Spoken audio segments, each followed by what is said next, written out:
be a husband, but you'll always be a dad. In the divorce process, this comes down to three key concerns: physical custody, decision-making, as well as financial support. Each of these is important.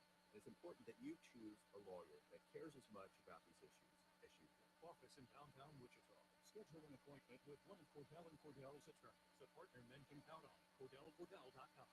When I can't sleep, my mind just races. I think about work, my kids, but I don't think about taking melatonin because I'm afraid I'll feel groggy in the morning. ZzzQuil Pure Z's Gummies has an optimal dose of melatonin for no next-day grogginess, so you can fall asleep naturally and wake up feeling refreshed.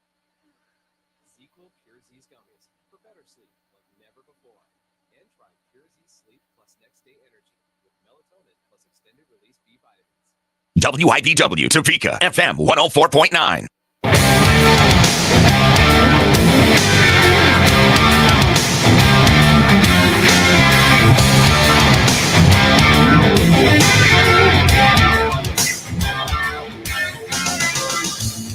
Let's get it, 580 Sports Talk coming at you on a Thursday. Good afternoon to all of you. Thanks for hanging with us. If you were listening to Royals baseball, if you're just turning your radio on or the YouTube stream on to catch the beginning of the program, thank you so much for tuning in to this edition of 580 Sports Talk. I am Dan Lucero, once again, the solo pilot for today's episode of the show with Brendan Dworzinski's vacation continuing. He'll be back on Monday. Kyle Manthes, once again, across the glass, is our producer for today's program. We're on until 6 p.m. We've got lots to talk about, including the hottest team in baseball. That's right, the Kansas City Royals. They haven't lost since Brendan went on vacation. We may be onto something here. He may have to just stay in Hilton Head or wherever he's gallivanting to today. He might just have to stay there and eat seafood and drink lemonade on the beach until the Royals stop winning, which may never happen. The Royals may never lose again. 6 in a row for the boys in blue if they stomp out the Mets 9-2 this afternoon, following up a 4-0 shutout win last night. This is by far the most fun it has been to watch and keep track of the Royals this season. We're going to talk a little bit about them here on the program today.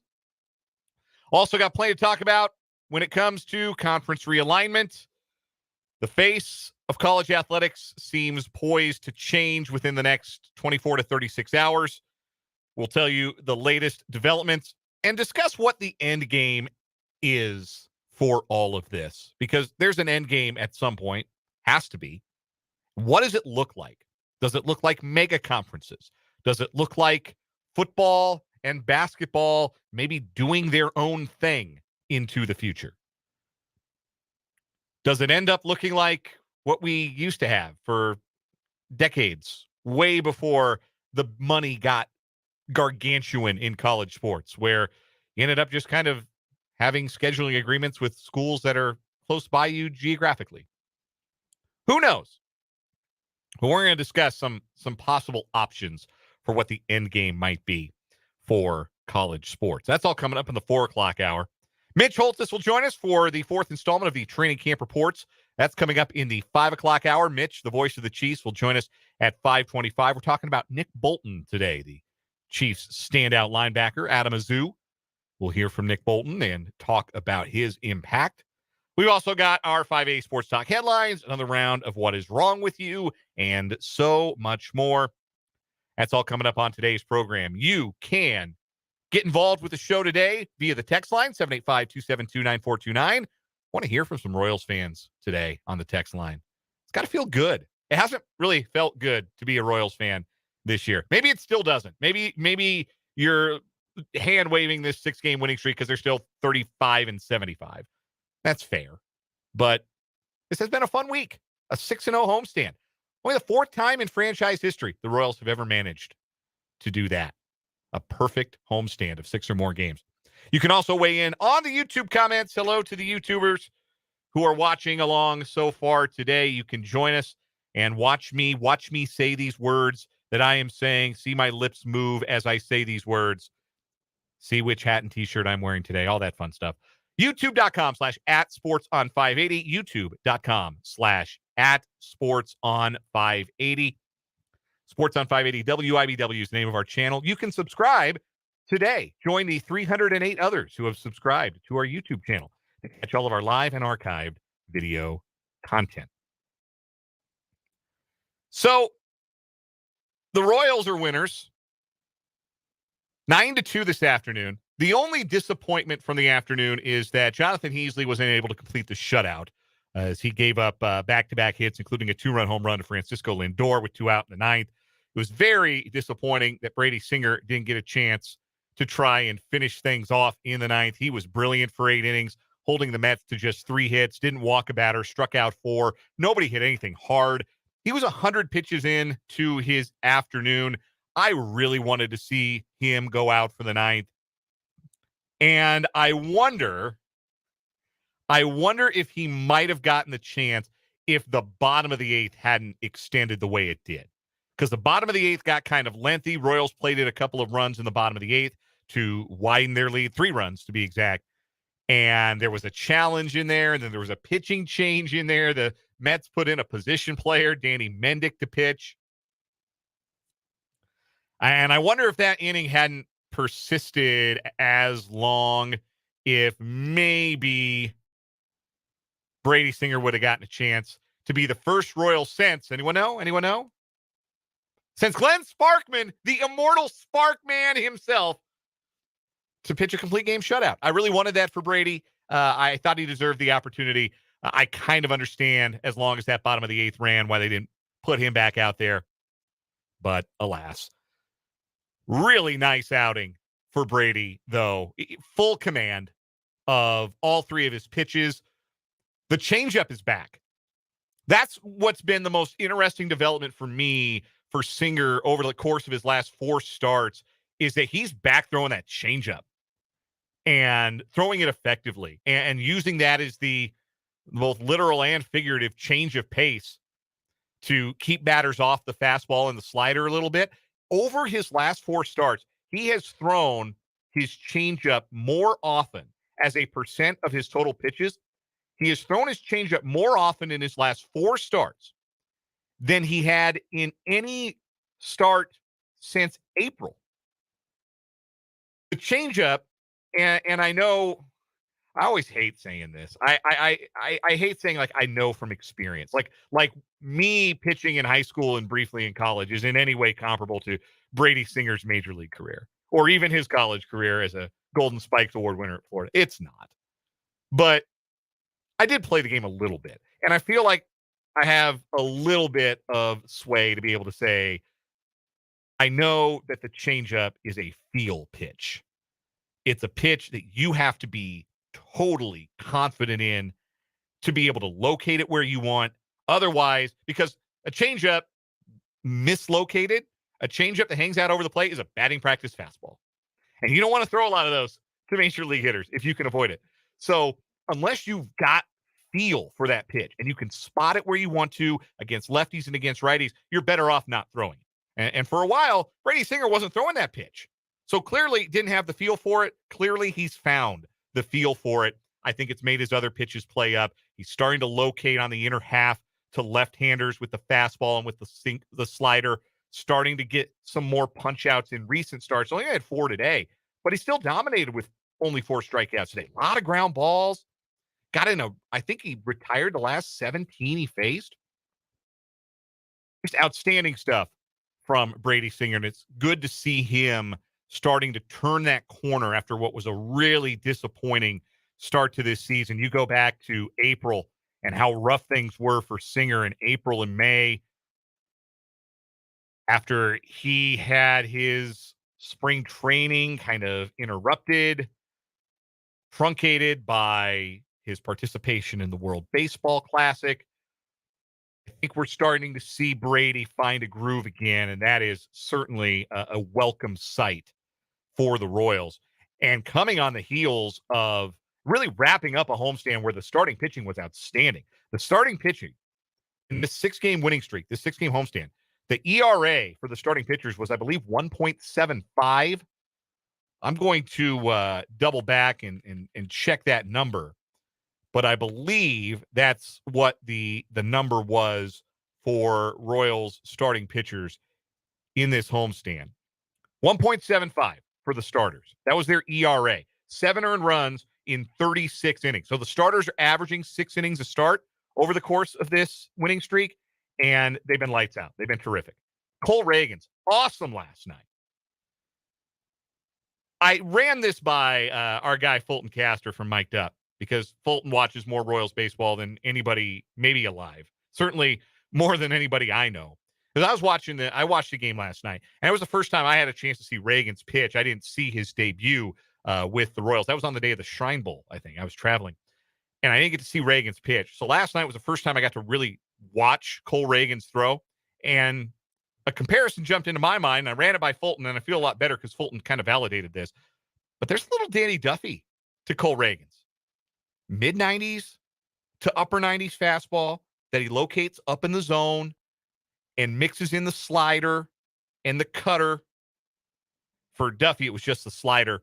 Reagan's has kind of 2 sliders, really. He's got a hard slider, and then he's got a slower slider that operates as a cutter. I see a little bit of that in him. I see a little bit of Danny Duffy and Cole Reagan's. Royals haven't really had a left-handed presence like that on the mound since Danny Duffy, if you think about it. So that was an exciting start to watch last night. Reagan's 6 innings, shutout ball, 8 strikeouts. And even though he ran into trouble in just about every inning, ran into traffic just about every inning, slow heartbeat, pitched his way out of jams, trusted the defense. That was really encouraging stuff. We're only 2 starts in, but color me intrigued. Color me impressed so far with Cole Reagan. I would like to see more. I would certainly like to see more from the young left-hander the Royals got as part of the return for Aroldis Chapman. Just a fun week all around. We'll talk a little bit more Royals baseball later on in this program, and we're actually going to give away some Royals tickets in the 4 o'clock hour, so hang out for that. The Royals have won 6 straight games, so we're going to give away some tickets so that the next time they come back to Kauffman Stadium or anytime in the next final 2 months of the season, we're going to send one of you listeners, to go see the Royals. So be waiting for your cue to call on that coming up in the 4 o'clock hour. Also to come in the 4 o'clock hour, the latest on conference realignment. It's going to look really different in the next 24 to 36 hours is what it sounds like. That's the common reporting, even from those who have towed that Pac-12 party line. Even they are now admitting, yeah, things are going to look different here in the next day to day and a half. So we will discuss that. We'll play What Is Wrong With You. Mitch Holthus is going to join us at 5:25. We got a jam-packed final 2 hours, so hang out with me here this afternoon on this edition of 580 Sports Talk on WIBW.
Let's get it. Hour number 2, full hour number 1 on this post-Royals victory edition of 580 Sports Talk. Dan Lucero hanging out with you here this afternoon on 580 WIBW, FM 104.9, online at 580WIBW.com, and on YouTube on our channel Sports on 580 WIBW. However you're consuming the program today, I'm glad you are, and I appreciate having you along for the ride. I'm hosting solo today. Brendan Dworzinski on vacation. He'll be back on Monday. Kyle Manthe across the glass is our producer engineer.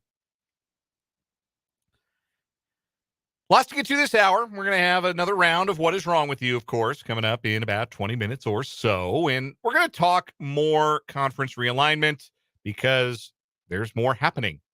Pete Thamel from ESPN has put out another article in the last hour. Right now, we are at the finger-pointing stage. We are at the stage.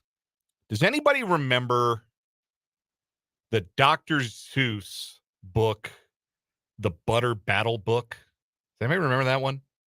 That was that was an extremely obvious allegory to the Cold War and the possibility of nuclear war between the United States and the then Soviet Union. The Butter Battle Book. People, they got real feisty about buttering, where you butter your bread, butter side up or butter side down. And they kept coming up with more and more elaborate weapons to try and protect their side of the wall. Again, obvious allegory. And at the very end, it was just like this little ball, this little rubber ball. If you dropped it, it would destroy everything. And both sides of the butter battle are staring at each other. One of them's going to drop the ball first. Who's it going to be? Nobody wants to be first, but somebody's going to do it first. And that's how the book ends. The Butter Battle Book. I not maybe one of the better known entries in the Dr. Seuss catalog. But anyway, that's kind of where we're at as it pertains to leaving the Pac-12 conference right now.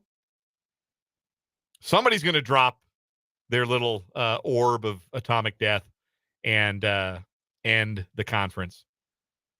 But nobody wants it to be them. Nobody wants to be the bad guy. There's lots of finger pointing. Well, we don't want to be the ones to leave first.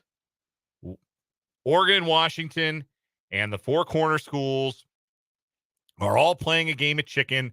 And Brett McMurphy reported earlier today that the offer that the Pac-12 does have from Apple TV Plus, that offer's got an expiration date. And what do you know? It's tomorrow. So there's pressure on everybody to make a fast decision. There are Board of Regents meetings happening in Arizona and in Washington tonight. And by tonight, I mean late night, like 9 p.m. Pacific. The University of Washington Board of Regents is meeting. So there's a lot going on. A lot going on in the world of conference realignment. We'll talk a little bit more about it this hour as well. Still to come in the 5 o'clock hour, our sports headlines. And Mitch Holthus for our 4th training camp report. The voice of the Chiefs will join us at 5:25. But before we get to any of that, the Kansas City Royals have won 6 straight games for the first time all season. Remember, when this homestand started, they were taking on a team that was 9-1 against them this season, and they did not have a 3-game winning streak. And now they've strung 2 3-game winning streaks together to make 6 in a row. I think that's really cool. And in honor of the number 6, I'm going to take caller number 6 right now, 785-272-9429. 785-272-9429. If you are caller number 6, I'm going to send you to Kauffman Stadium with some tickets to a future Royals game of your choice. Just be caller number 6 right now, 785-272-9429. And producer Kyle will take your calls and get a winner. 785-272-9429. Caller number 6 is going to the K as a ticket winner from 580 Sports Talk. Now, this is the most fun it has been to watch Royals baseball to this point this season, like by some distance. There's not really a close second. Again, they hadn't won 3 in a row before this weekend, and now they've won 6 in a row.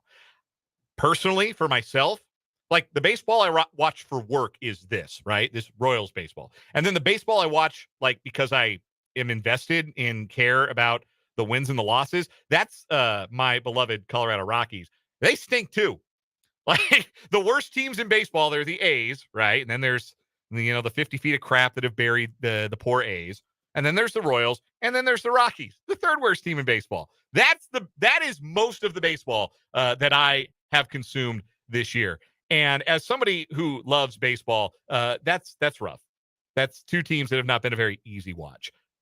I have enjoyed this last week of baseball. I've enjoyed it very much. I've enjoyed watching the Royals win. And it's fair to debate and question what this all means, if it means anything at all. And I understand the perspective of people like my guy Vance in the YouTube comments. I get this perspective. I do.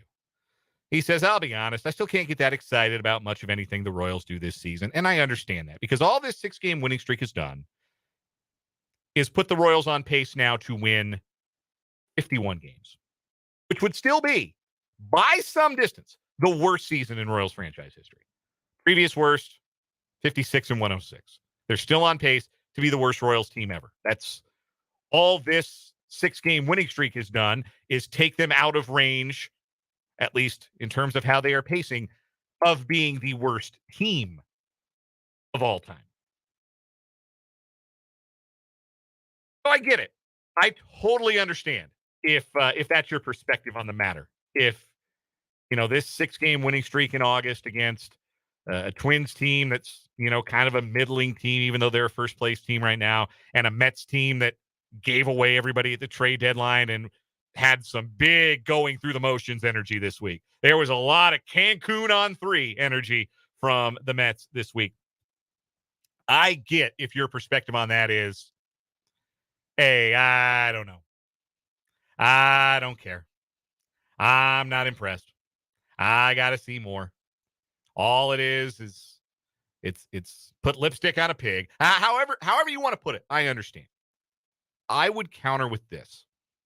There are good things happening for the Royals. Now, there have to be a lot more good things that happen for them to get from where they are now to where they'd like to be, to where you, if you are a Royals fan, would like them to be, which is playing games that matter right now in the standings, being competitive in an AL Central that looks both short-term and long-term very much ripe for the taking, right? Like, if you could pick a division to be starting from scratch and rebuilding in, it would be the American League Central. There's no financial leviathan in this division. Even the team in the major market in Chicago, they don't spend a lot of money. The Tigers haven't spent much money in a decade. The Twins have never spent much money. Cleveland has never spent much money. The Royals have never spent much money. But this is where you'd rather be, right? This is where, if you could choose to be a rebuilding team, you would choose the American League Central. So there's a long way to go for the Royals to get to where they want to be, to where you as a Royals fan want them to be. But it starts with stacking good thing on good thing on good thing on good thing. And there were and have been some good things over the past 6 games. And prime among them, Bobby Witt Jr. Bobby Witt Jr., it is happening. He is becoming, if I may borrow a term from the popular television show that I never personally watched, Game of Thrones, he is becoming the prince who was promised, the one who was promised. It is happening right before our eyes, or before our ears, if you're inclined to listen to Royals baseball, or you listen because you can't watch them, which is, I know, some of you. Witt hit .556 on this homestand, which is scalding hot. He went 3 for 4 today, including his 19th home run of the season. He also stole a base. His OPS, on base plus slugging, is now up to a season high 781, which is by some distance the best on the Royals. It's fun to watch because he's doing everything. When he was drafted, when he was called up, that was the idea of Bobby Witt Jr., that this is a 5-tool player in the parlance of baseball. He can hit for average. He can hit for power. He can throw. He can run, and he can pick it at short. This is what we were promised. This is what he's been doing. He has done everything. Highlight reel defensive plays. Did you see that double play he turned with Michael Massey up the middle today? Now, Massey makes the great individual effort, the diving stop, and the glove flip of the ball, but Witt's got to pick that throw, the glove flip, out of the dirt, and then make a leaping throw over the runner across the diamond to double up Omar Narvaez. Not an easy play. Bobby Witt Jr. made it look like a walk in the park. Can he run? Oh, yeah, he can run. Stole another base today. Can he hit for power? He's up to 19 dingers. 30-30 is looking like it could happen. They have to hit 11 home runs in the final 52 games. But that feels achievable, doesn't it? The way he's been swinging the bat of late.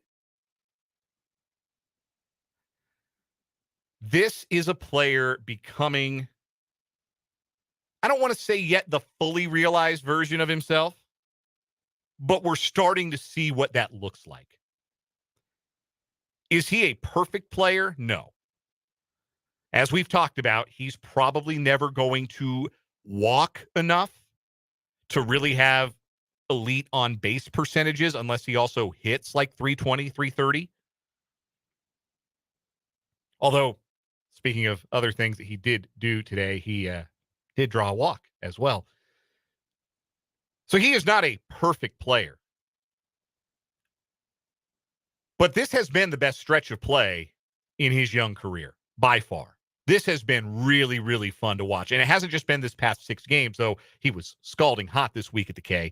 But it's been really the last 2 months, as we talked about earlier this week, that over the last 2 months, he has really broken through. The strikeouts have gone down. The batting average has gone up. The power has stabilized. The stolen bases are still very much a part of his game. We have talked, as this season has gone on, about the improvements in his defense. There is a statistic called outs above average that is kept by the folks at Baseball Savant. And Bobby Witt Jr. is second in baseball in outs recorded above average as a defensive player. It's all coming together for him in a really exciting way. And I understand if you watched Bobby Witt Jr. last year and you felt a little down because the numbers weren't eyebrow raising. He had, nice power numbers, promising rookie season, sure. But did he get off to the fast start that his peers in the rookie class of 2022 did? No, he didn't. For better or for worse, fair or unfair, there is always going to be a grouping of Bobby Witt Jr. with the 2 other guys in the American League that he came up with at the same time last year, who were the consensus 1, 2, and 3 on the prospect lists that everybody put out before the start of the 2022 season. It didn't matter what order you had them in. Your top 3 was Bobby Witt Jr., Julio Rodriguez of the Mariners, and Adley Rutschman of the Baltimore Orioles. And I understand if you watched Bobby Witt Jr. last year and then you watched what Julio Rodriguez did for the Mariners, lifting them to the playoffs, and you've seen what Adley Rutschman has done, been an important, indispensable cog in that Baltimore order and seen Baltimore go from laughingstock to now first place in the American League East. I can understand if you watch those guys and you think, man, when's that going to happen for Bobby Witt Jr.?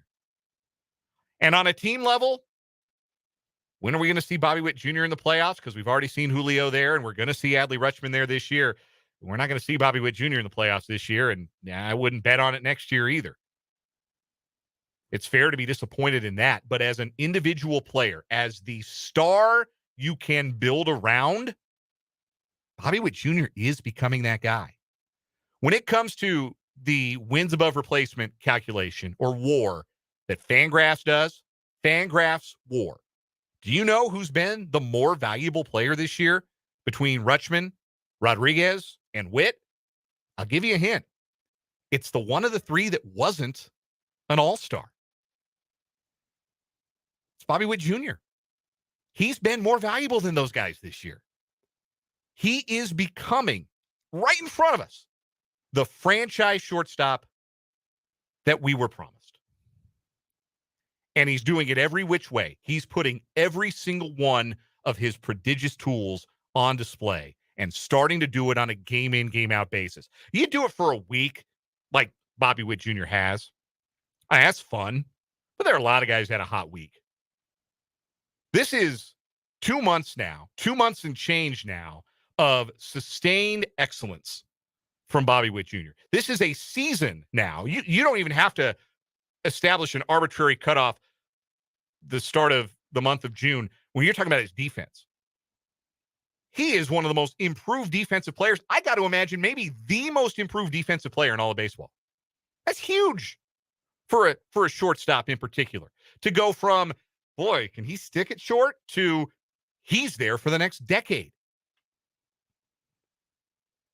It's happening for Bobby Witt Jr. Now, we don't have to do what MLB Network did to poor Bobby Witt Jr. I don't know if you guys saw this. This was floating around social media. I think they put this up last night, I want to say it was, where they did a player comparison for Bobby Witt Jr. and another player through their first 256 games of their career. And Bobby Witt Jr. had a better batting average, only one fewer home run, 41 more RBI, a much lower on base percentage, but a comparable slugging percentage, only 5 fewer stolen bases. They were comparing Bobby Witt Jr. to Barry Bonds, man, and you don't have to do that. You don't have to say, 256 games. Let's compare Bobby Witt Jr. to maybe the best baseball player ever. That's not fair. We don't need to do that to Bobby Witt Jr. Like I said, fairly or unfairly, he's already going to be compared with Adley Rutschman and Julio Rodriguez, at least for the foreseeable future. Those three names are going to be pretty intertwined. But Bobby Witt Jr., if he's allowed to develop at his own pace, I think is going to be every bit the ball player that those guys are, every bit the cog, every bit the contributor, every bit the star that Rutschman is, because he made an all-star team, that Julio is, because Julio's close. He's one of those one-name guys already. You don't need the last name. He's just Julio. That's how big a star he became after just 1 year. And if Bobby Witt Jr. can be that guy, and if he can be that guy for a winning Royals team, well, maybe this whole Bobby baseball thing that Rex Hudler's really pushing on the TV broadcast will catch on after all. I don't know that I love the nickname for what it's worth, but if you know anything about Rex Hudler, man loves himself a nickname, loves himself something catchy. So Bobby baseball it is. And I mean, hey, he hits 556 for a week. I'll call him whatever he asks. Mr. Witt is fine too. Whatever he wants to be called, we'll call him. If he's going to hit like this, if he's going to lead the Royals like this, and if they're going to win like this, which again, it's just 1 week. I know. They don't throw parades. They don't get 1 million people to Union Station and the World War I Veterans Memorial in Kansas City for a 6-game winning streak in a lost season. I know that. But it has to start somewhere. And it kind of feels like this is where it's starting for the Kansas City Royals. In a really exciting way, this is where it's starting. Because it wasn't just Bobby Witt Jr. this week. It was the starting pitching that was outstanding with guys like Cole Reagans and Brady Singer throwing well. It's Drew Waters hitting dingers in back-to-back games. It's Michael Massey with the big 2-run double last night. By the way, Michael Massey coming into today, since the start of May, had a 760 OPS. On-base plus slugging of 760.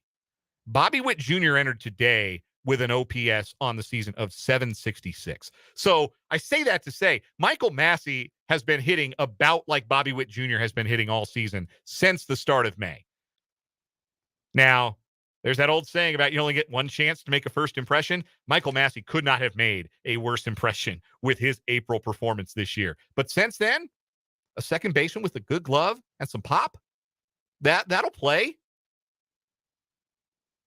Like, there are good things happening here. And yes, a lot more of them need to happen. 35 and 75 is not anybody's idea of success.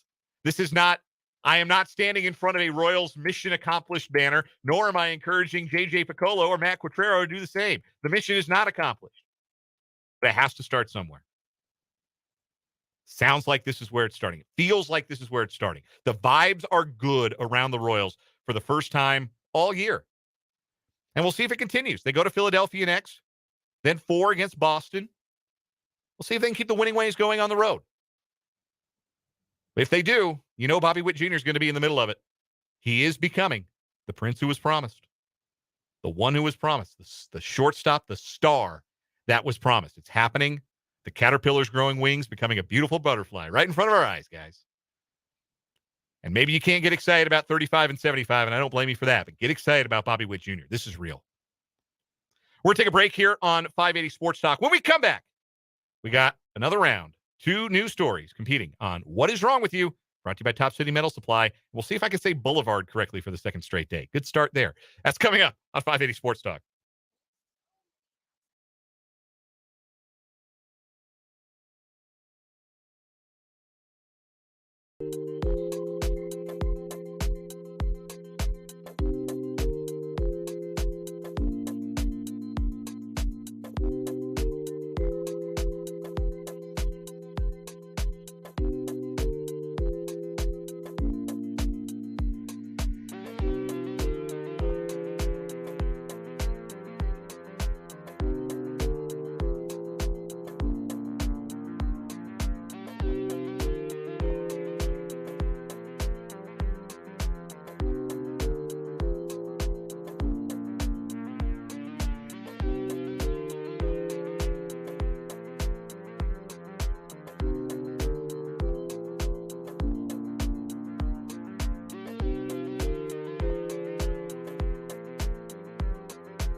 hell? What the hell? What the hell? What the hell? What the hell?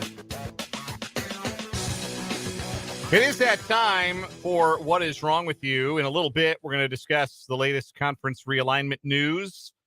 Meetings tonight in Arizona and in Washington. Could the Big 12 have new members by tomorrow? Is it going to be a Friday news dump for the ages in college sports? We'll talk about it in just a bit. But first, it is time to play What Is Wrong With You, sponsored by Top City Metal Supply. Top City Metal cuts the metal you need to your specifications, saving time, money, and material.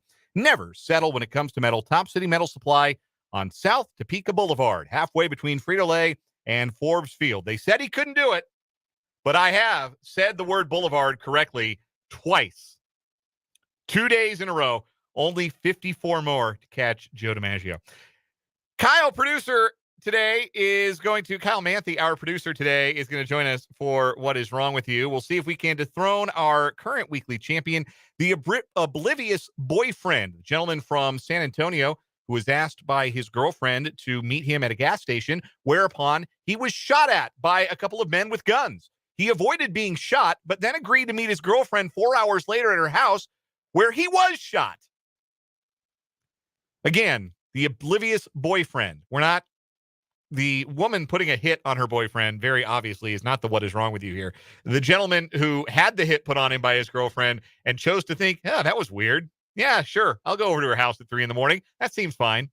That's our what is wrong with you winner for the moment. But we've got 2 new stories today. And Kyle, I'm going to let you go first. What do you got? I've got another boyfriend situation type story here. A Rock Hill, North Carolina man decided to host a birthday party for his girlfriend, and the man, Shane Archie, wanted to think of a proposal outside the box for his girlfriend, Keita White, at the party, turned into a birthday party / proposal thing. 2 birds with 1 stone. I didn't want to propose the traditional way, so I came up with a scheme like I was going to get arrested, but ended up surprising Keita with the ring he revealed. The video shows Archie walking up to the backyard party with his hands handcuffed behind his back by a bigger man wearing what looked like a gun and a badge. White immediately runs through the small crowd, visibly upset, as she approaches her man and tries to stop the officer from shaking Archie around. As the situation escalates, the group finally allows White to approach Archie, who begins pulling things out of his pockets. "I'm sorry I'm bleeping up your birthday," he told her, which she quickly replied, "No, you're not." Then he says, "But will it make it up to you? Will you marry me?" Archie asks as he frees his hands and gets down on one knee with a ring in his hand. The shocked bride-to-be immediately collapses to the ground as the party's attendees cheer the couple on. He finally lifts her off the ground, and she doubles over in softs and cobs and says, "Yes, I will." And despite the drama, White is over the moon about the imaginative way to propose. I don't know, man. You can play like that with some people, but he must know her very well. Obviously, they're getting married, but he had to know that she wouldn't flip out or anything or think that was ridiculous. I personally think that's completely ridiculous. I can't imagine. Like, I am not a spectacle person. When I proposed to my wife, I did it very quietly and privately. I did it. I was living in Colby, Kansas at the time. I did it down by the lake. I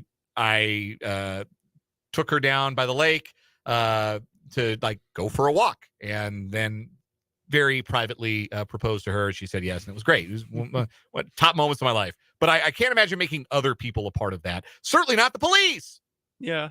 Like, interesting. I mean, different strokes for different folks, I'll grant, but that is a lot to put your woman through, to think you're getting hauled off to jail on her birthday. And it's like, actually, no, this is a proposal. Like, that's too wacky for me to even be like a prom proposal. Never mind proposal like for a wedding. It also must be just some kind of thing that is not new for him, for people to just like kind of react that quickly and just kind of go along with it and be like, oh yeah, this is just classic Archie. He just does this all the time. Yeah, good.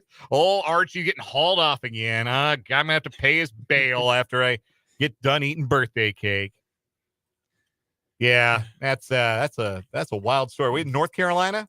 Yep. That sounds about right. Rock Hill. That sounds about right. All right. That's our first story today. For our next story today, we are going to Fort Lauderdale, Florida, and we meet 30-year-old Vincent Serino of Clewiston, Florida, who showed up late to his American Airlines flight at the Fort Lauderdale Hollywood International Airport Monday afternoon and expressed his displeasure by making a bomb threat. Authorities said Serino showed up to the gate, was told the flight was closed, and then said to the gate agent, "I'm going to blow this bleep up. I'm going to take you all out." This, naturally, prompted the gate agent to call 911, and Broward Sheriff's Office deputies arrested him soon after. When the deputy attempted to advise Serino of his Miranda rights, he refused to allow it, becoming enraged, swearing at the deputy, and raising his voice. Serino appeared in court Tuesday on charges of making a bomb threat and making a false report of mass destruction of public property. Serino's attorney said Serino, who is a truck driver, was on his way to go pick up his truck from a repair shop when he missed his flight. I understand frustration at the airport. I've been there. I've been there fairly recently. I have had instances where flights have been canceled or delayed for extended periods of time. I've never missed a flight. No. I'm a big believer in get there early so that doesn't happen. 2 hours early if I can. It's not fun to wait in the airport that long, but you know what I've never done? Miss a flight. This gentleman missed a flight, and I understand that's a frustrating time. I just don't know where you go from, darn, I missed my flight. This sucks. I can't believe how much this sucks, to I'm going to threaten to blow up the airport. Like, why is that? If he's a truck driver, I'll make a trucking metaphor. How do you get to that gear so fast? He was clearly just ready for it. He was over everything. Yeah, that might not have been the first bad thing that happened to him that day. No. It was probably a series of frustrations that led to him just being late for the flight in the first place. Maybe he got behind somebody who was really slow at TSA, sprinted through the airport, got there, missed his flight, and just couldn't abide it, and then decided to make his day worse and the days of everybody else around him. That's our bomb threat guy. All right, who wins today, Kyle? I think the birthday party is just so ridiculous. To all that scheming and playing, that's so much stupider for compared to just missing a flight and then you're like, oh, I'm gonna blow up. I'm gonna something. blow up the airport. Yeah, I'll side with you. There's a lot more thought going into the birthday one that makes it more stupid to do all that thinking and planning. Yeah. So we have that boyfriend and we have the oblivious boyfriend then, who moves on to tomorrow. I still got to lean, I think, with the oblivious boyfriend just because, man, it's the old fool me once, shame on me, fool me twice, shame on you adage there. The idea that if I am shot at one time by obvious associates of my girlfriend, I'm not going to take the chance that happens a second time. Like, you're going to meet me at a very well-lit place. No guns, plenty of other people around. The birthday proposal ended in a marriage. Yes. The other situation, I assume, is not going to end in a marriage. No. So you would think not, but I mean, if he was dumb enough to show up to the house of the woman who had already obviously put a hit out on him, maybe he just loves her that much. Maybe true love will prevail in the end in that story. But that is the story that prevails today and moves on to Friday. The oblivious boyfriend, our winner on What Is Wrong With You. Brought to you by Top City Metal Supply. Metal cut to order when you need it. Top City Metal Supply on South Topeka Boulevard, halfway between Frito-Lay and Forbes Field. We're going to take a break. When we come back, the latest news on conference realignment. Nobody wants to be the one to push the plunger, but there's no denying that the Pac-12 is rigged with dynamite ready to blow. We'll talk about it when we come back here on 580 Sports Talk.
442 on 580 Sports Talk. I'm Dan. Kyle's across the glass. Brendan's on vacation. He'll be back Monday. Mitch Holthus, voice of the Kansas City Chiefs, going to join me at 5:25, so about 45 minutes from now, or 40 minutes from now, give or take a few. He's going to join me for our fourth installment of the training camp reports. Mitch is going to join us a little earlier tomorrow and then Monday through Thursday of next week. The Royals heading out on an East Coast swing, so a lot of 6:10 first pitches, which means 5:30 we're done, which means if we had Mitch join us at 5:25, we'd just be getting started before the Royals radio network interrupted us. So we'll be a little earlier with Mitch. The next 5 shows will be on about 5:15 with Mitch rather than 5:25.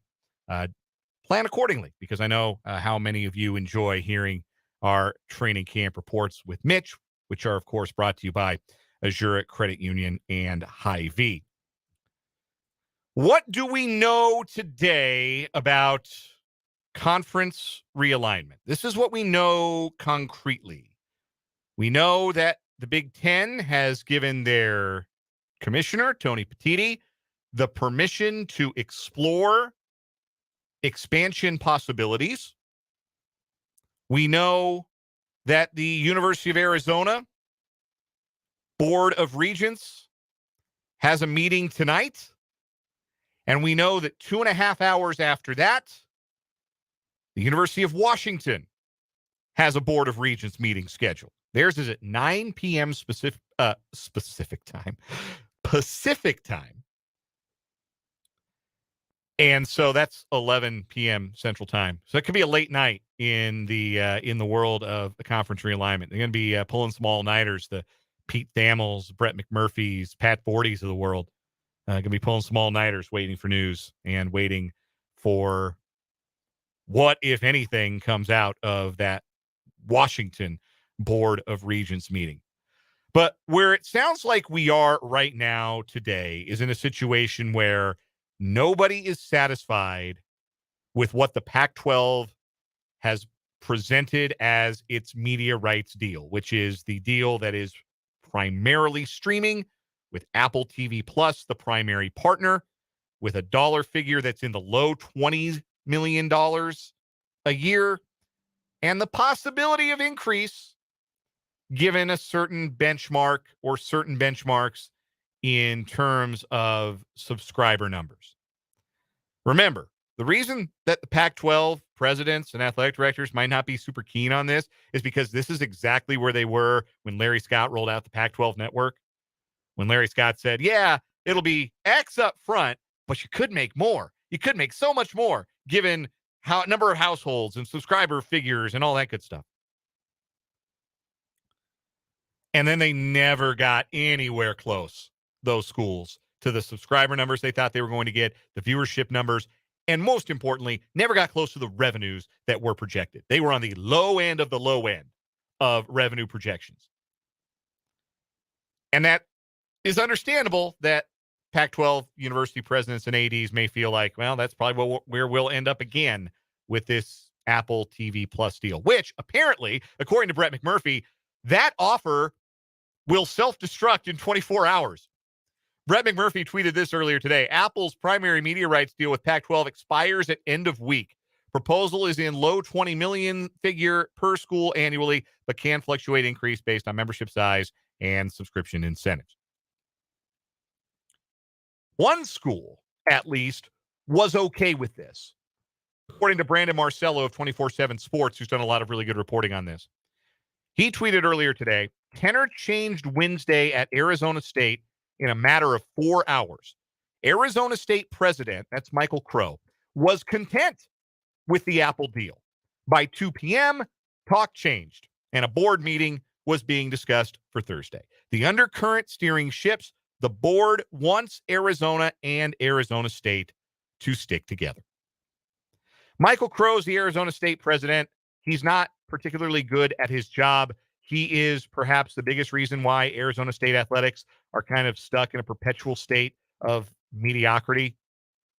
As I think it was either Pete Thamel or Yeah, it was Pete Thamel. I'm looking at it right here. Crow has been at Arizona State since 2002 and has played a central role in keeping the school's sleeping giant of an athletic department asleep. Crow was a central figure in the league's failures during Larry Scott's tenure as his staunchest supporter. ASU leaving would mark a Crow failure, something he's expected to be hesitant to do because of his role in the downfall. Sometimes in life, you gotta take an L. And I think that might be where Michael Crow that might be the point that Michael Crow has reached, the point of no return. So the Arizona Board of Regents meets tonight. I don't know that there will be a decision necessarily that is made from that. I don't know that they will be voting to join the Big 12 based on that. And again, the Board of Regents includes Arizona and Arizona State and Northern Arizona for what that's worth. I don't know what the Northern Arizona folks, their athletic department thinks of all of this. They're happy as a clam in the big sky, I would imagine. Go Jacks. But Arizona, very clearly, they've had the most expanded talks with the Big 12. They'd be happy to join the Big 12. Right now, it seems that it's about convincing Arizona State that, look, the money is better, the stability is better. If you in Tempe want to remain a viable Power 5 athletic department, or if you have any aspirations of being one in the near future, you better come with us.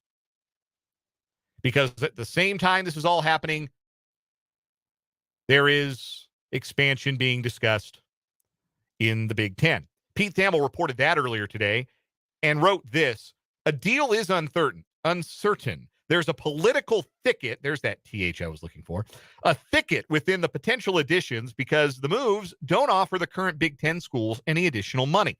USC doesn't have a vote, but they've been vocal in the past about not wanting other West Coast Big Ten teams. Well, you have a vote, USC. They've been vocal in the past, past 12 months? You don't get a vote. You don't get a say. You're not even in the league yet. Chill out, USC. Already throwing their weight around in a league they're not even technically part of yet. That's very funny to me. Of course, the other factor that Oregon and Washington have to consider is that if form holds, and you would expect that it would, given how the networks and their media rights agreement with the Big Ten is laid out, Oregon and Washington would not get a full share of the league's media rights. They would not get that $60 or so million per school that every other school is getting, at least not right away. When Nebraska joined the Big Ten, they did not get a full media share right away. When Rutgers and Maryland joined together, they did not get a full media share right away. Would Oregon and Washington take less of a media share right away from the Big Ten? That's the question. I have the answer. Duh! The answer is obviously yes. Because the alternative is still less than what you'd be getting as a partial share in the Big Ten from whatever it is that the Pac-12 is offering. Plus stability, plus a presence on 3 major networks. Yes, you take that upside 10 times out of 10, if that's a possibility for Oregon and for Washington. So it's all moving very fast. Even John Wilner, who has been doing a lot of reporting on this from a Pac-12 perspective, says that he is expecting some movement in the next 24 to 36 hours.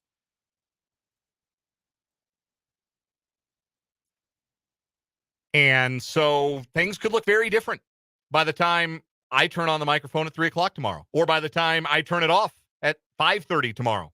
Things could be very different. There could be votes. There could be invitations. We could know a lot more. And it begs the question, all of this begs the question, what is the end game? It actually begs 2 questions. And one of them is, what is the end game? Is the end game 20-team mega conferences? Is the end game college football programs divorcing from their athletic departments and doing their own thing under the college football playoff guidelines, essentially? A college football super league, if you will, that may offer the opportunity for promotion and relegation from the ranks among the existing FBS schools? Is that the end game? Is the end game conferences getting so big and so distended geographically that we end up with, in the non-revenue sports, more saner scheduling, regionally based scheduling, regionally based leagues, where football and then maybe men's basketball and women's basketball split off and do their own things?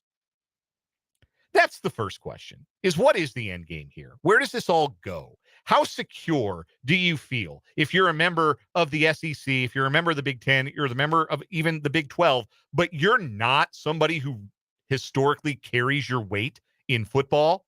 Like, let's say you're Northwestern. Do you feel great about your future? Because what if Ohio State and Michigan say, well, the hell with this share we're getting from the Big Ten, we want more? If you're Vanderbilt, don't you worry? Or if you're Mississippi State, don't you worry about the day that Alabama and Georgia and Florida, the heavies in the SEC, say, well, we want a bigger share? Because let's be honest, people turn on the SEC, it's for us. It ain't for you. It's for us. Even if your seat feels secure right now, is it going to feel secure 5, 10, 25 years from now? What is the end game? And that brings up the second question. Considering all of this, and I think it's an important question to ask, and I wonder if you maybe ask yourself this same question as you consider all of this. Is any of this fun? Is any of this cool? Is any of this good? I think there's a pretty compelling argument to be made that none of it is good. That the further and further away we get from the traditions and the regionality that made college athletics special and unique, and move more towards a national model that will feel more like professional sports. I hate to be overwrought and say things like, will college sports lose its soul? And maybe it already has. Maybe there's just too much money involved that this was all inevitable. This was all going to happen eventually, no matter how tightly the original conferences, the conferences as I knew them as a kid, the conferences as you knew them when you were younger, no matter how tightly they tried to hold together, maybe we would always get here. Maybe this was inevitable. But is it fun? I found myself thinking that because I was thinking about, okay, what does a mega conference look like? What does a 20-team conference look like? Who would the SEC invite? What would happen to some schools from the ACC or the Pac-12 that might get left out? And it was somewhere in the midst of thinking about all of that I realized that what I was doing was cutting out like a world where North Carolina and Duke aren't the same conference and don't play basketball anymore. A world where we don't have the Civil War in Oregon or the Apple Cup in Washington. And is that what anybody wants? That's not what I want. I follow Kansas and Kansas State. I want to see them play meaningful games, compete for national championships. That's exciting for me. I know that's exciting for you if you're an alum or a fan of those schools. That's all I'm really interested in. But are we moving to a place where that might not be possible? At least not in the form that we've known it to be possible since we've been college sports fans? Because if we are, then none of this is good for anybody. But it is newsworthy, and it is worth discussing, and it's definitely going to be worth watching here in the next 24 hours or so. Hour number 3 is coming your way next on 580 Sports Talk. Mitch Holthus will join us at 5:25. We got our 580 Sports Talk headlines coming up next on WIBW.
Thursday edition of 580 Sports Talk. Welcome in. If you've been hanging out with us, welcome back from the break.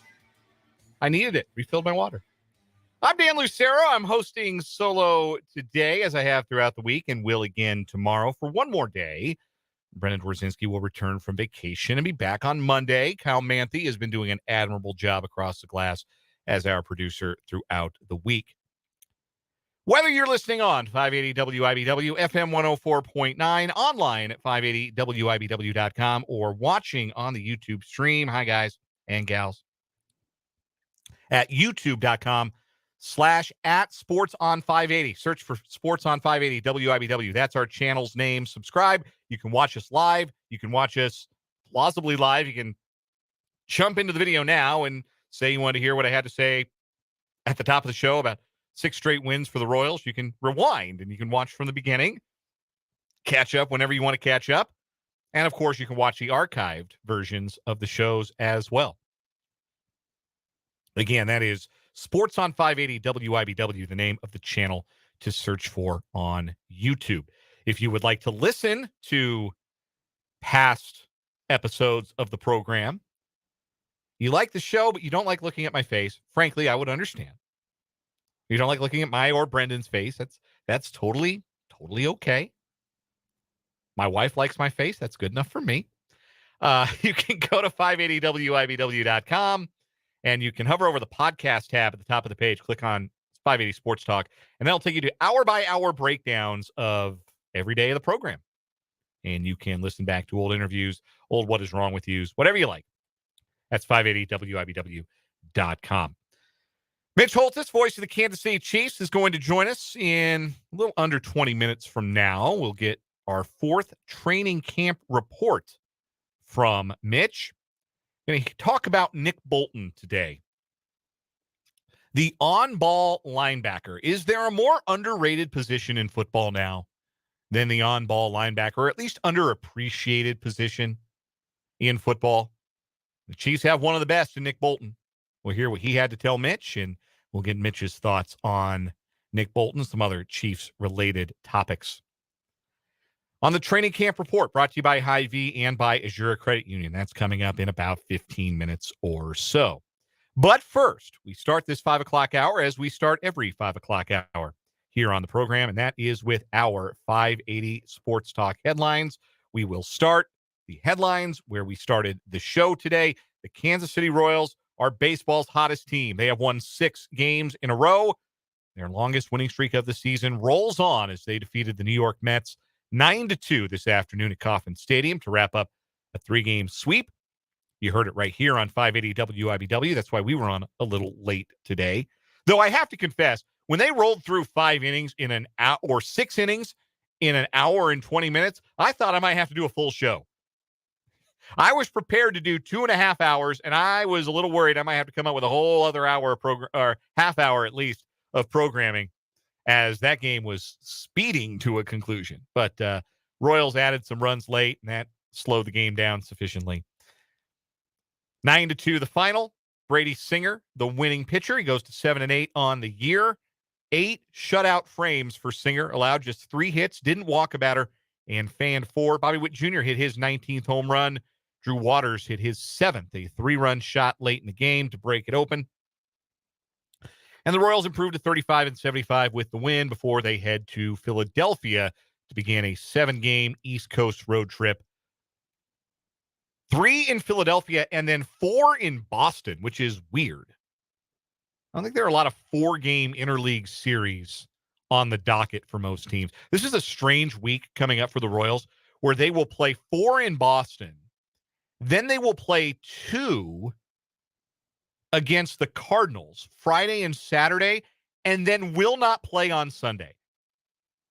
I don't know that I've seen too many Sunday off days built into the schedule, but the Royals have one this coming week. Very odd.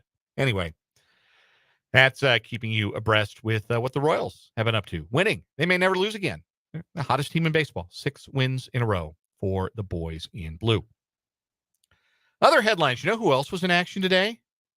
The Kansas Jayhawks men's basketball team. They were in action today. Their first game on their Puerto Rico trip. They took on an all-star team from Puerto Rico, and had very little trouble with them, winning 106-71, a 35-point triumph for Bill Self's Jayhawks. Arterio Morris led the way for KU with 20 points. KJ Adams scored 19 and made a three-pointer. That was what got my head to turn. We were sitting at our desks preparing for the show, preparing for the day, sitting next to Fulton in the sports bullpen, and Fulton had the game on. There was a live stream if you wanted to watch it.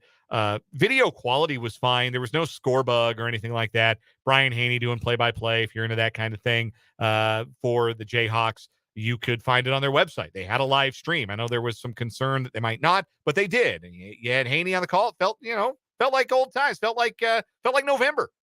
KJ Adams making a three-pointer definitely got me to kind of turn my head, like I heard Haney describe that, and my head turned like a dog when you open a can of food.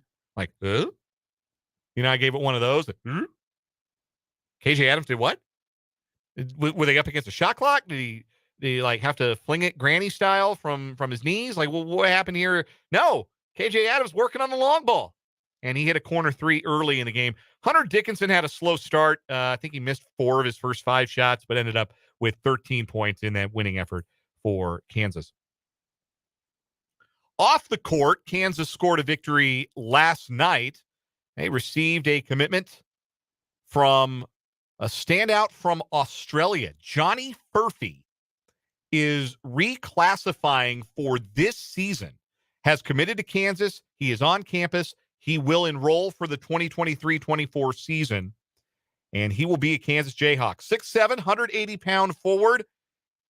One of the summer's biggest breakout stars at the NBA Academy Games and the Sports Radar Showdown. Had offers from Duke, North Carolina, Gonzaga, and many others. And initially was a member of the 2023 recruiting class, but didn't get a lot of interest. So he reclassified to next year, started thinking about taking a prep year, but then blew up on the circuit this summer. And now he is a Jayhawk. He averaged 15 points, 7.5 rebounds, and 2 steals per game. Shot 45% from the field at the NBA Academy Games. And it sounds like this is a play for the future, certainly for Kansas basketball, but also a play very much for the present. He sounds like somebody who can compete for playing time right away on the wing. And if KU's light anywhere, it is athleticism on the wing, shooting on the wing. They don't have a ton of that, but they have added some in Johnny Furphy, and not just for the 2023-24 season, but perhaps for some time beyond that. For me personally, I am just delighted that I may get to, in the future, give you my best Dave Chappelle as Rick James impersonation when saying this gentleman's name in the style that Rick James would say Charlie Murphy's name. I will say, Johnny Furphy! You weren't ready for that. I apologize. I should have made you more ready for that. Johnny Furphy! Anyway, he's a Jayhawk. Continuing our 580 Sports Talk headlines, it is watch list season, as we have laid out throughout the week. 2 Jayhawks, 2 Wildcats on award list to start the season. Both quarterbacks of the Kansas squads, Jalen Daniels at KU, Will Howard at K-State, are on the Werfel Trophy watch list. That award is not just for quarterbacks. That is an award for the top college football player who serves others, celebrates their positive impact on society, and inspires greater service in the world. That's a pretty neat award. That would be a pretty neat one to win. I did not know there was a trophy named after Danny Werfel, the former Heisman Trophy winner at Florida, but there is. And Will Howard and Jalen Daniels are both up for that for what they do both on and off the field. There's also an award named after Paul Hornig. You might not have known that one. There are the awards you know, the Heisman, there's the Maxwell, and there's the Doak Walker, and the Davey O'Brien, the Biletnikoff, the Outland Trophy, the Jim Thorpe Award. Like, I say those, the ones that used to be on the video game, the ones that used to be on NCAA football, you know who all of those go to. Like the Lou Groza Award for the best, I think that's best kicker. That might be best punter. now that I'm thinking about it. But you got the Groza Award, the Blitnikoff Award for wide receivers, the Outland Trophy, Best Interior Lineman. I don't remember the Paul Hornung Award ever being on EA Sports NCAA football. That goes to the most versatile player in the country. And there is a Wildcat on the preseason watch list, wide receiver Phillip Brooks. And there is a Jayhawk on the preseason watch list for the Paul Hornung Award as well. And that is Kenny Logan Jr. That's your watch list season update. I know you wait with bated breath for those. Two other stories I have to get to. One, I can spend a short amount of time on. One, I might want to spend the rest of the show on. I'm not going to do that because, again, Mitch Holthus is coming up in about 10 minutes. But I'll get to the shorter 5A Sports Talk headline first. There is an NFL football game on tonight. There is NFL football on television tonight. It is the Hall of Fame game. It is the New York Jets and the Cleveland Browns. It starts at 7 o'clock Central Time. We broadcast on NBC. I wouldn't watch the Hall of Fame game at gunpoint, even for preseason football. This isn't what I want. This isn't what I have any desire for. It's real early in camp. You're hardly going to see any starting players. I don't want to watch Zach Wilson play football any more than I would absolutely be required to. This is a hard pass from me. But if you are a diehard NFL fan, if seeing the pads popping on television gets you in that mood, gets you worked up for football season, then I do not blame you. I do not blame you. I am okay with that. Live your truth. You have football to watch tonight. The Jets and the Browns. 7 o'clock on NBC. The other headline. This is one of the best sports headlines of the year. Maybe you saw this. This did go viral a little bit on Twitter, at least, and maybe some other social media networks as well. We go to the World University Games in China. Somalia's sports minister publicly apologized yesterday and ordered that the chairwoman of the National Track and Field Federation be suspended after a seemingly untrained female sprinter represented the African country at the World University Games and took more than 20 seconds to finish the 100-meter dash.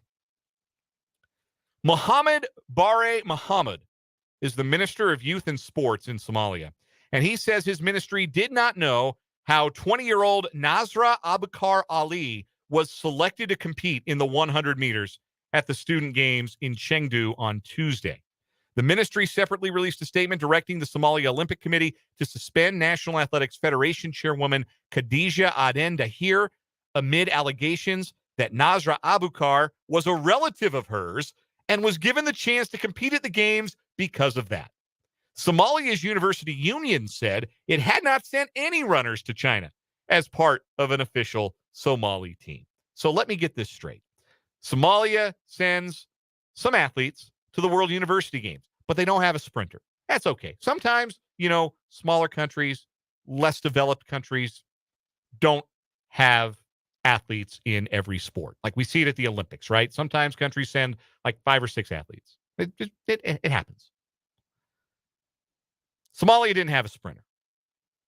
Khadija Aden Dahir, apparently, allegedly, said, I know. I'll send Nasra. She'll love the opportunity. She's the appropriate age.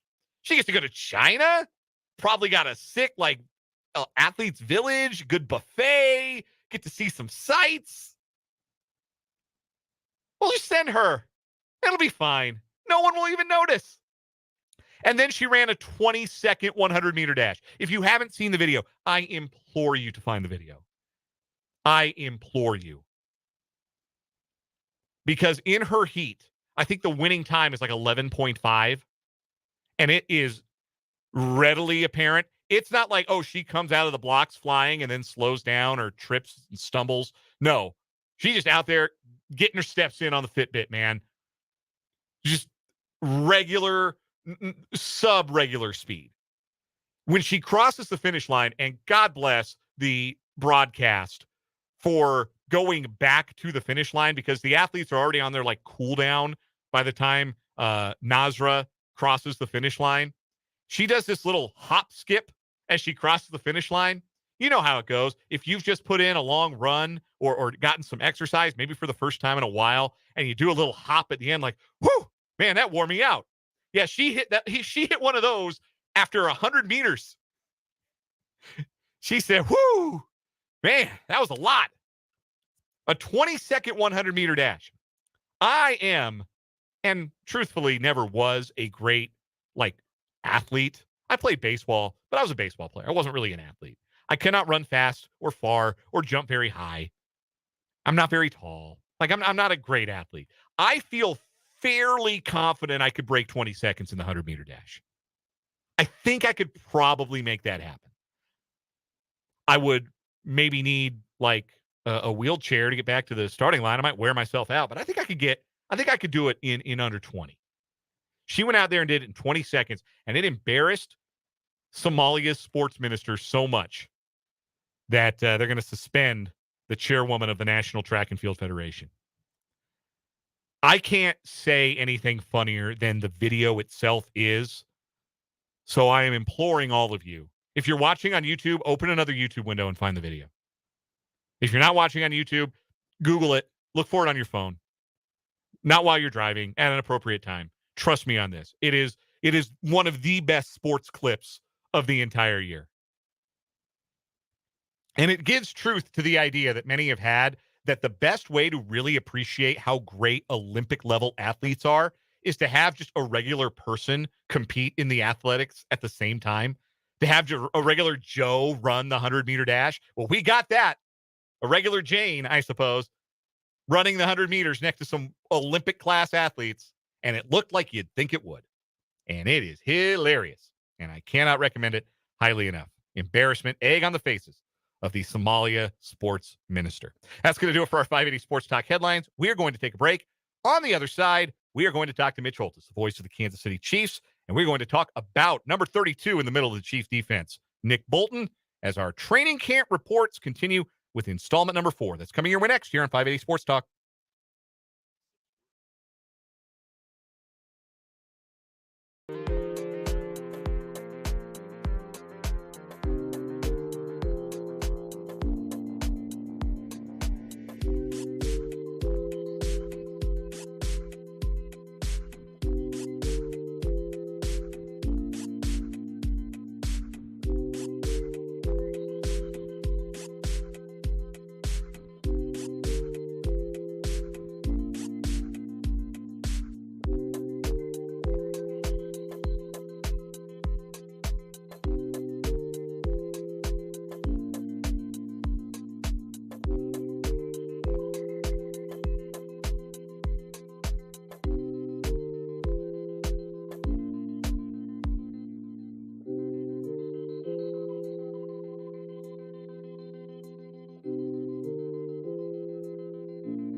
526 here on 580 Sports Talk on this Thursday.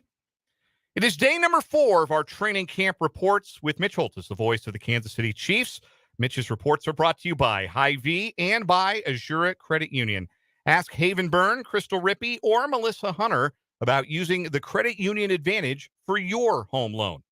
Mitch, today we're talking about Nick Bolton, the linebacker out of Mizzou that has been a stalwart in the middle since his draft year for the Chiefs. He's an on-ball linebacker, and I have a theory that the on-ball linebacker, Mitch, is becoming one of the more underappreciated players in the NFL today. Do you think there's any validity to that? Especially when you consider the defense that's played in the 21st century of the NFL. I've had a lot of discussions with Steve Spagnuolo about it. And the fact that the days of the 85 Bears and the 2000 Ravens and the 02 Buccaneers are long gone. You play defense in this day and age, you win. The championship defenses are those that do several things. One is to steal a possession, take away, then hopefully create a game flipping play, right? You not only steal a possession, you steal a score. 2, you win in the red zone. And so 7s or 3s. And then 3 to make teams work as much as they can. The days of stopping these offenses are long gone. So the Chiefs approach it they're as sophisticated on defense, in my opinion, as they are on offense. And the bright lights of Patrick Mahomes and Travis Kelce overshadow some parts of this team and why they've been so successful, especially in the past 4 seasons. And Nick Bolton is a prototype, an example of what I'm mentioning here. So your assertion is right, especially in this day and age of what it takes to play defense. Now, let me just give you some examples. Stolen possession, 86-yard scoop and score against Denver in 2021, at least a 10-point swing.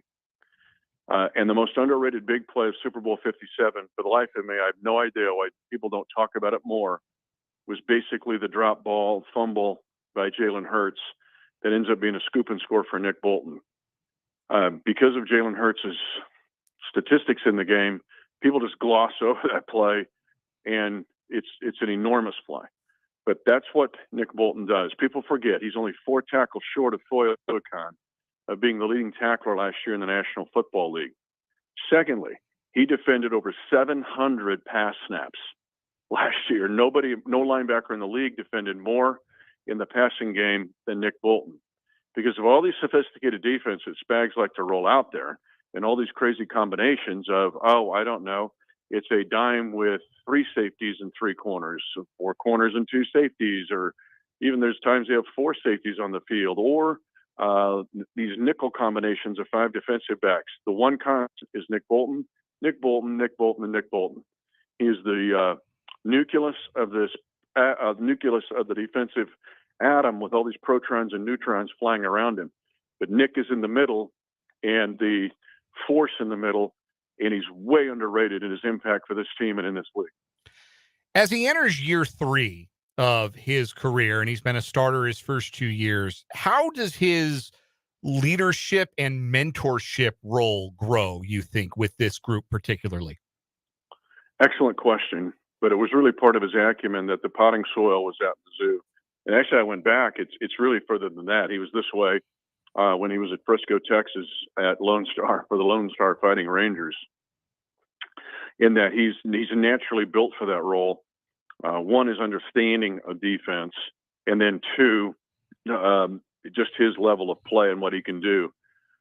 Also, in this day and age of defense in the National Football League, you've got to defend all 53-yard width of the field, and he's able to do that. He made a play today, actually. This is a great example. I think we put it up on social, where he drops on a deep pass and ends up getting an interception off a deflection. He's over there with the Brian Cook double covering. But this play is like 40 yards down the field. I mean, he's just underrated in his skill set. But yes, because he wears the green dot, so he gets the calls, makes the calls. But the Chiefs will play 100 different defenses, but he's the one constant in the middle of it all the time. Oh yeah, man. I think that's huge, man. I think youth along with talent is one of the things, and we also got spark guys who want to learn, want to buy in, want to win, and I feel like all those things kind of line together and kind of give us what we have the last year. A lot of guys buying in when it came down to it, needed everybody to go out there and execute, win a Super Bowl. So I feel like that's kind of what we're projecting. Yeah, man. Training camp, Coach Reach, training camp. I've only had it one way. A lot of guys had it different ways, and so everybody talks about how challenging it is, man. And I feel like kind of what we need for especially our group. We're still meshing together. A lot of different guys coming in. We got new guys coming in as well. And so, training camp, man, you just kind of hope that you continue to grow, lay the groundwork for the season, and then I hope that kind of holds you throughout the season, and your fundamentals and technique that you learn in training camp help you down the line. They're playing tonight, Dan. Of their 11 starters on defense of a group that you'd think these guys come in and out. But 8 of the 11 would have 3 years or less experience. And the other guys aren't real old. I mean, you got Justin Reed and Willie Gay and Derek Nottie. But the fact that this team is so young and talented on defense, but they need somebody to be the staff sergeant. And that's Nick Bolton. The role, again, I keep saying it, but I'll bark it as loud and long as I can, is just his underrated role in this team and its success. Mitch Holthus, the voice of the Kansas City Chiefs, joining us for his training camp report, brought to you by Hy-Vee and Azure Credit Union here on 580 Sports Talk. Do you think that Bolton is starting to maybe get his due league-wide as one of the best on-ball linebackers? You talked about some of the big plays he made, including that scoop and score in the Super Bowl. When you make big plays on a stage like that, that tends to ring bells and open eyes around the league. I know that when ESPN did their rankings of the top 10 players at each position, Nick Bolton was on their list of the top 10 on-ball linebackers in the game. Do you think that this is a player who's starting to get his due and maybe get that respect he deserves league-wide? I'm going to give you a ridiculous answer, but it's the world we live in now. The fact that he gets those marking plays, and here's where my answer. He becomes a fantasy asset.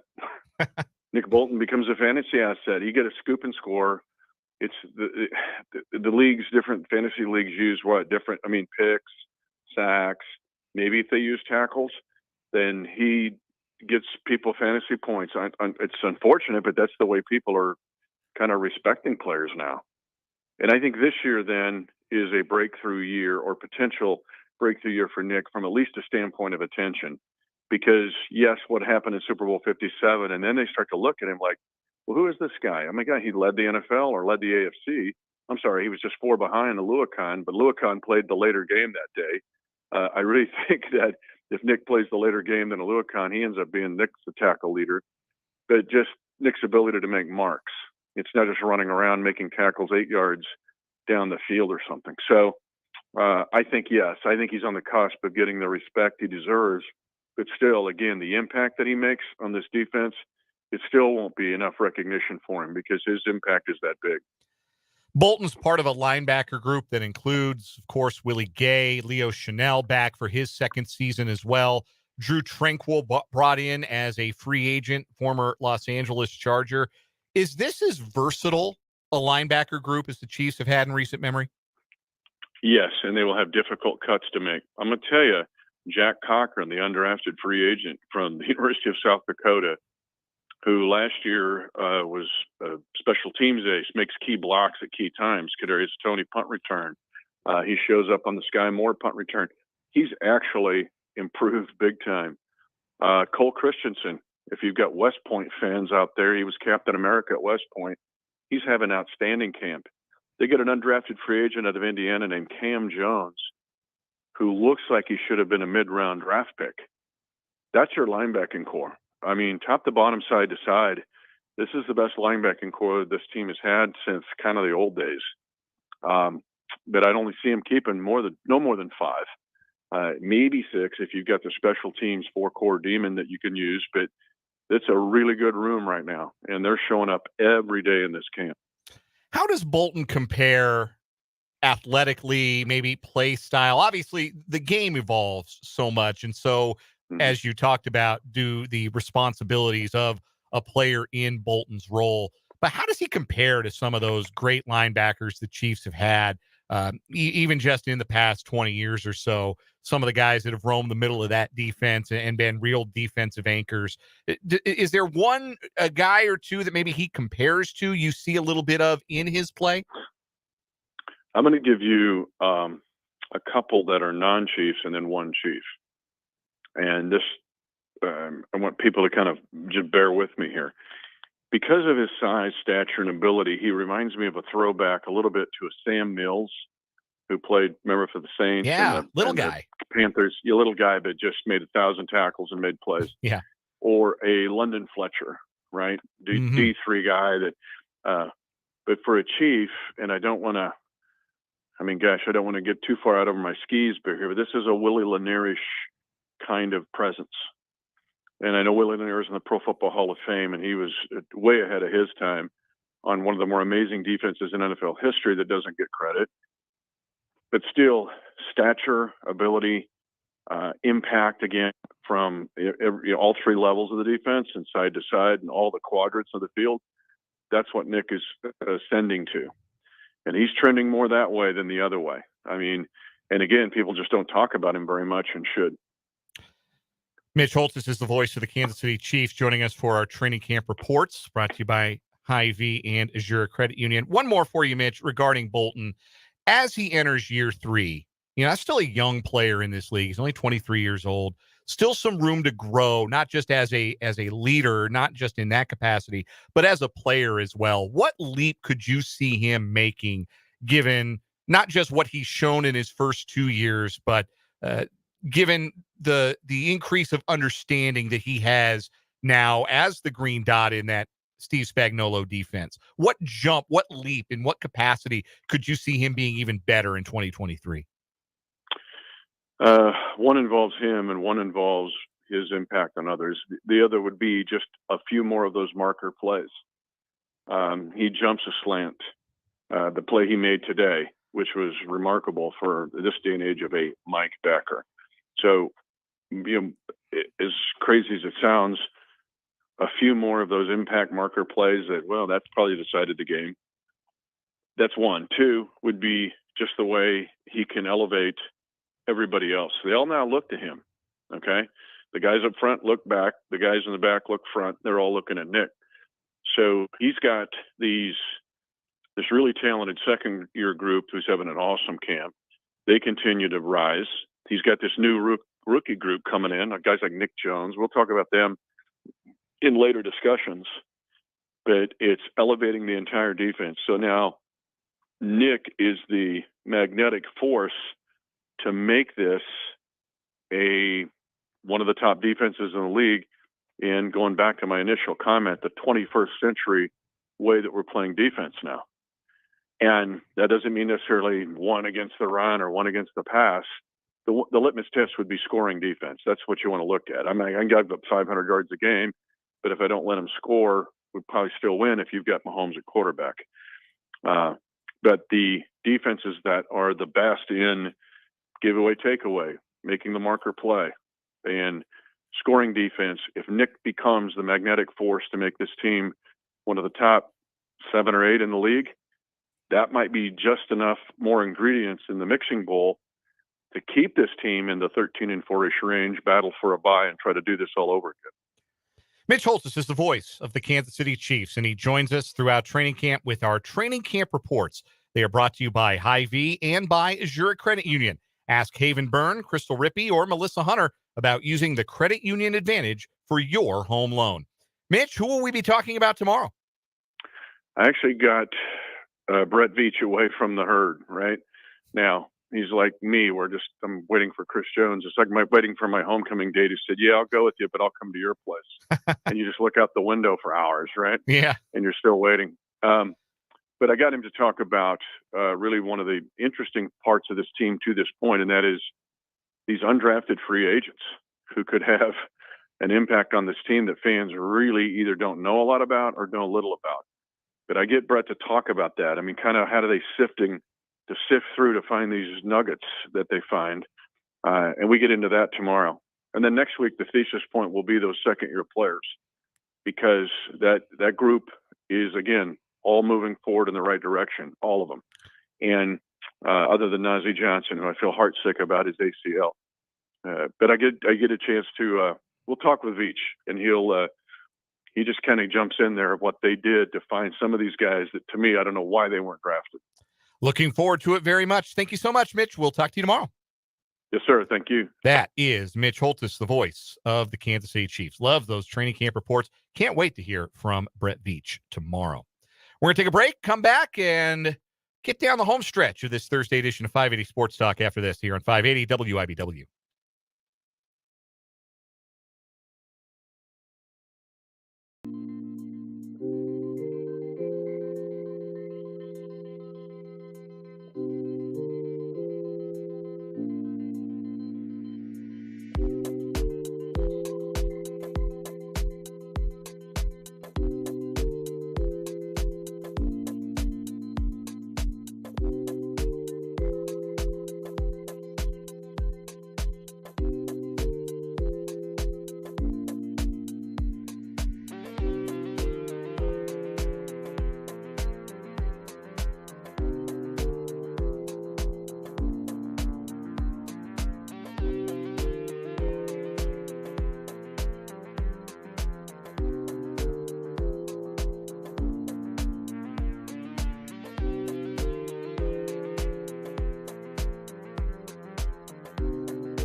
.545 on 580 Sports Talk.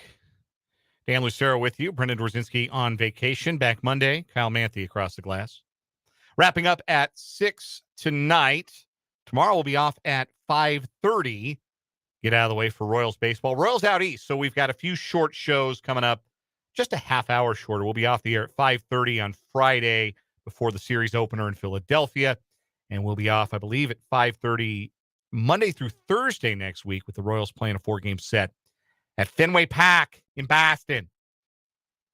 That was annoying. That was grating. And I didn't warn you I was going to do that. I apologize. I shouldn't have done that to you guys.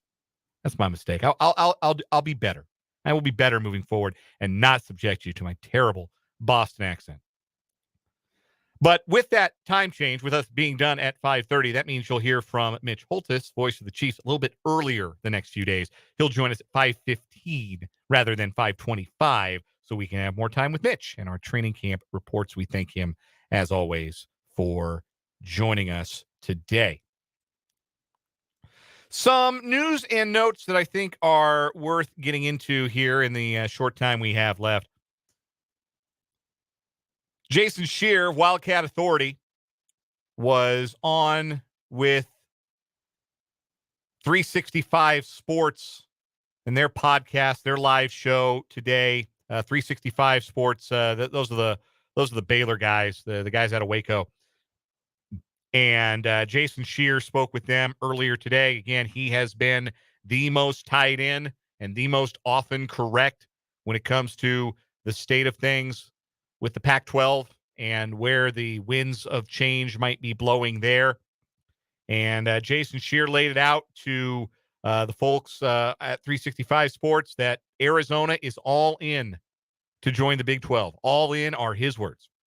That there has been a meeting between Arizona Brass and Brett Yormark within the last 48 hours, and that Arizona State also spoke with Yormark, a conversation that was said to be lengthy on Wednesday. Again, there is a Board of Regents meeting tonight. Arizona State, Northern Arizona too. Don't want to leave them out. They're part of the Board of Regents. But they are having a meeting tonight. Washington's Board of Regents is having a meeting late night tonight. And there could be some movement. There could be a Friday news dump for the ages coming up tomorrow. And if it happens, we'll discuss it in full here on 580 Sports Talk. Mention the Hall of Fame game is tonight. There is NFL football that you can watch if you so choose, in the sense that the teams participating are NFL teams, are members of the National Football League, the New York Jets and the Cleveland Browns. But just to give you an idea of what you're going to see if you turn on your TV tonight, the Browns just released their inactive list for tonight's game. Among the inactives, Greg Newsome, that's a starting cornerback. Juan Thornhill, safety, former Chief, of course. Amari Cooper's not going to play. Deshaun Watson's not going to play. Starting linebacker Jeremiah Owusu-Koramoah is not going to play. Elijah Moore, Donovan Peoples-Jones, starting wide receivers, they're not going to play. Marquise Goodwin's another wide receiver that could start for them. He's not going to play. Denzel Ward, Grant Delpit, starting defensive backs, not going to play. Nick Chubb, not going to play. Safety Rodney McLeod isn't going to play.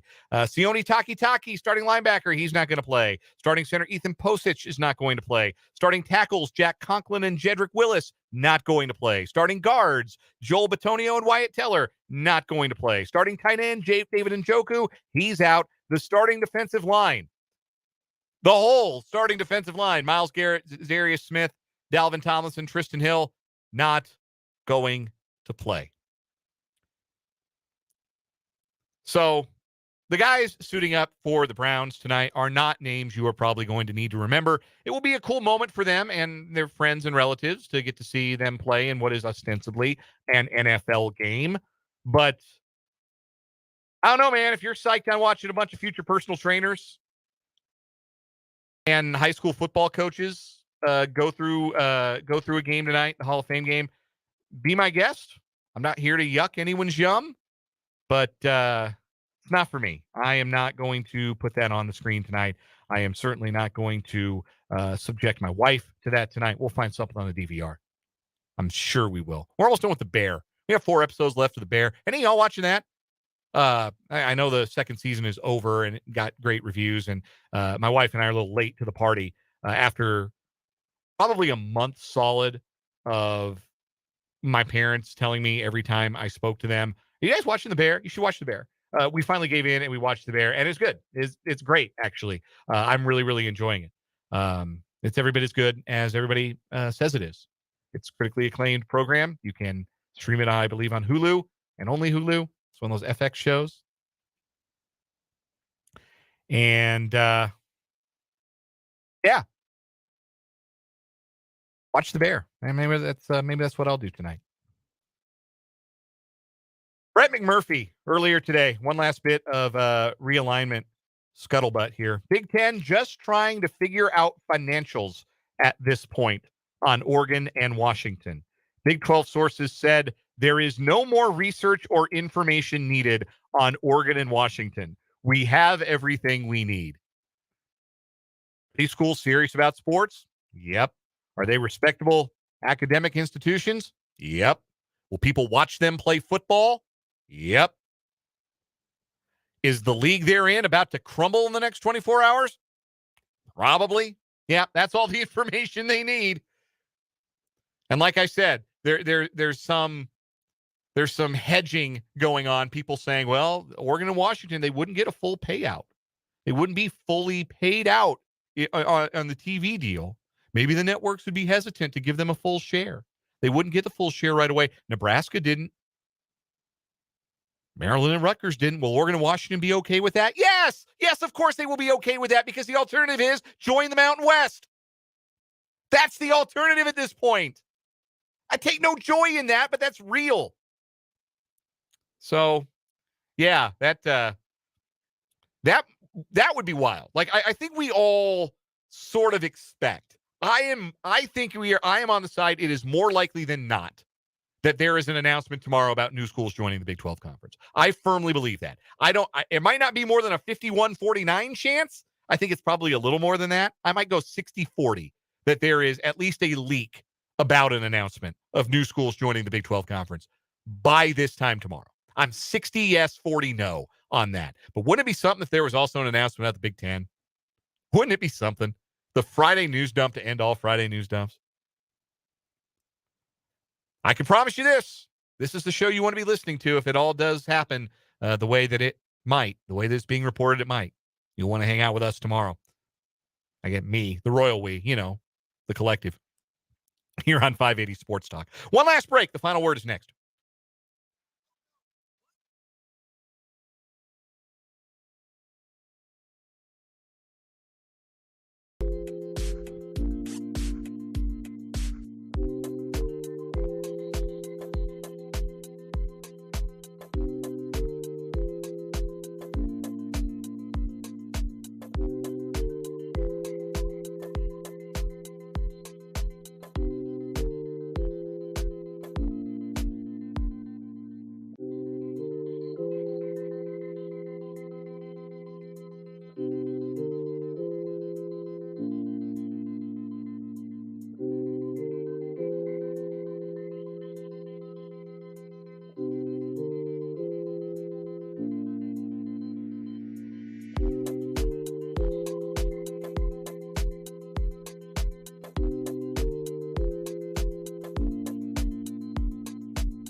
104.9. One more thing. In conclusion, you better wrap it up. Wrapping up, walking off this edition of 580 Sports Talk with the final word. The Kansas City Royals are the hottest team in baseball, and the main driving force behind their 6-game winning streak is the player who is supposed to be their main driving force, who will be the main driving force behind any success the Royals are to have, any level of success they are to have over the coming weeks, months, and hopefully years. Bobby Witt Jr. is beginning to self-actualize. The caterpillar is coming out of the cocoon with beautiful butterfly wings. Witt hit .556 on this 6-game homestand. Hit his 19th home run of the season earlier today in a 9-2 win. He also stole a base. He also made a highlight reel defensive play. He can do it all. He has been more valuable to his team this year than Julio Rodriguez and Adley Rutschman, his partners in rookiehood last season, have been to their teams this year. The hopes of the Royals' future rest on whether Bobby Witt Jr. becomes a superstar. He's becoming one right in front of us here as the season winds down. That's going to do it for 580 Sports Talk today. We're back tomorrow, 3 to 6, mic'd up from noon to 3. For Kyle Manthe, I'm Dan Lucero. Thanks for listening to 580 Sports Talk.